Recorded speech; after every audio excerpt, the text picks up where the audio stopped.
উপাসনালয়। কবি আব্দুল আওয়াল।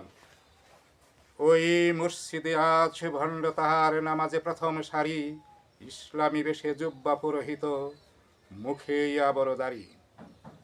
উপাসনালয়ে নেতৃত্বভার সমাজের করিয়া ক্ষতি, নিরীহ মানুষ পদপিষ্ট করে হয়েছে সমাজে প্রতি।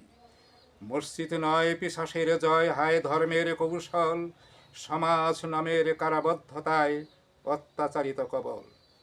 ধর্মের হাতিয়ার ব্যবহার করে স্বার্থ লুটেছে ওরা, অধিকার বঞ্চিত অসহায় মানুষ এই বিশ্বজোড়া। অন্যায় যাদের ন্যায় নীতিবোধ, পাপের ধারে না ধার, ধর্মের মুখোশ পরিয়া তাদের সীমাহীন অত্যাচার। চোর ডাকাত লুণ্ঠনকারী মানুষের কাছে দোষী, অপরাধ করে পার পেয়ে যায় নামাজে বিধাতা খুশি।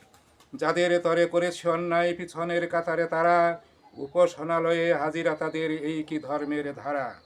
অপরাধ করে অনুতপ্ত নয়, তবু নেতৃত্ব চায়, মানুষের মাঝে হিংসা বিদ্বেষ শুধু ধর্মের ব্যবসায়। অতীব সুন্দর মসজিদ ঘর নয়ন জড়িয়ে যায়, মনের ময়লা কাটেনি এখনো মানুষের আঙিনায়। দূর করো আগে যত পাপাচার, সন্ধান মিলিবে তাই, মানুষের প্রাণ পরিশুদ্ধ হলে বিধাতা তাহার ঠাই।